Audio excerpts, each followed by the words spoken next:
Iran is on the edge. Tonight, the streets of the Islamic Republic are burning with anger and blood. At least 35 people are dead, killed in violence surrounding Iran's latest wave of economic protests. That number comes from the US based human rights activist news agency.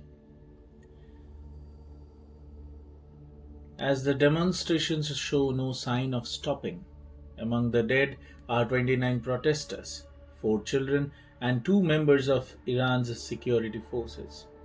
More than 1,200 people have been detained, swept off the streets, pulled from homes, and taken into custody as the state moves to crush the dissent. This is not an isolated outburst. This is not a single city. This is nationwide unrest.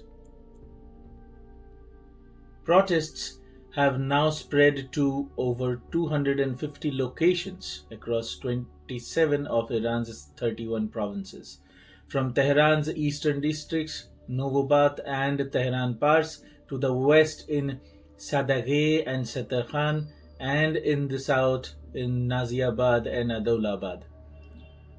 Iran is erupting, neighborhood by neighborhood. Footage emerging from the country is scarce and shaky. The sound of gunfire, shouting crowds, sirens in the distance. State media remains largely silent, but what is happening on the ground is clear. This is the biggest wave of unrest Iran has ever seen since 2022. Probably, this is also one of the biggest unrests that Iran has seen since the Islamic takeover of the country in 1979, when the Shah was ousted. So, what is driving people onto the streets? The answer is brutally simple: economic collapse. Iran's economy is in a free fall. Annual inflation stands at 42%. Food inflation has crossed 70%. Some essential goods now cost more than double what they used to just 3 months back. And the Iranian rial, once battered, now broken, has lost 80% of its value in a single year, collapsing to historical lows. For millions of Iranians, survival itself has become a daily struggle. The protests began on December 28th, when shopkeepers shut their businesses in protest over soaring costs. But what started as an economic cry for help has transformed into something far more dangerous for the regime: a political rebellion. As the streets fill with protesters, fear appears to be rising at the top of Iran's power structure. According to intelligence sources cited by international media, Supreme Leader Ayatollah Ali Khomeini, now 86 years old, has allegedly prepared a Plan B, a plan to flee Iran.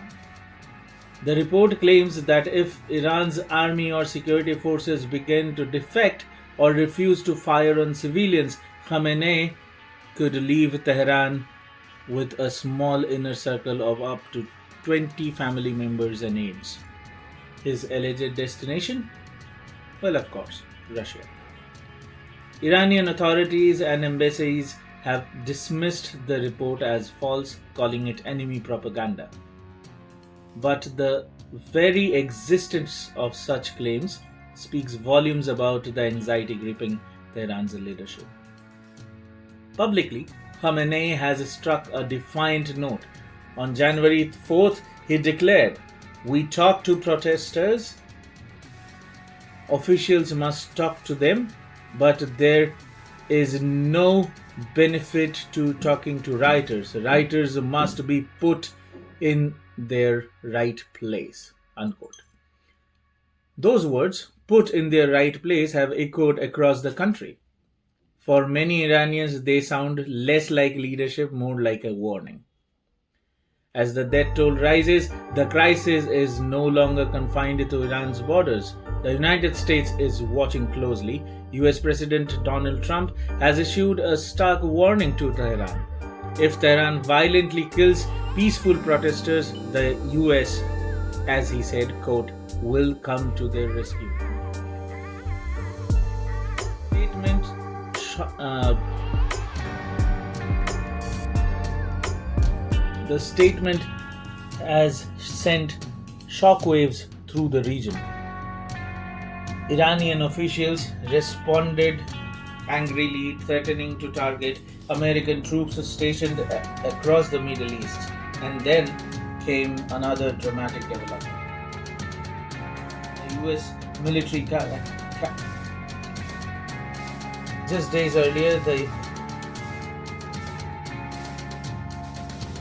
just days earlier, the US military captured Venezuelan President Nicolas Maduro, a longtime ally of Tehran.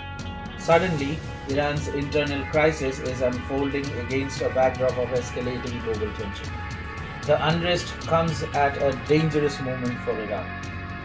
The country is still reeling from its June war with Israel, a conflict that saw US strikes on Iranian nuclear sites. Tehran has since announced that it is no longer enriching uranium, signaling openness to negotiations to ease sanctions. But those talks remain frozen. Both Washington and Tel Aviv have warned Iran against restarting its nuclear program. At home, sanctions, war, and economic isolation have pushed the country to the brink. Iran has seen protests before, but this time it feels different. The anger is deeper, the desperation is sharper, and the stakes far higher. With children among the dead, with cities across the nations rising, and with international powers watching closely, Iran now stands at a crossroad. Will the regime tighten its grip, or will the streets force change? And if the unrest spirals further, will Iran's crisis remain internal or ignite something far bigger? Lot remains to be seen in the coming days. Please subscribe to our channel if you like this news.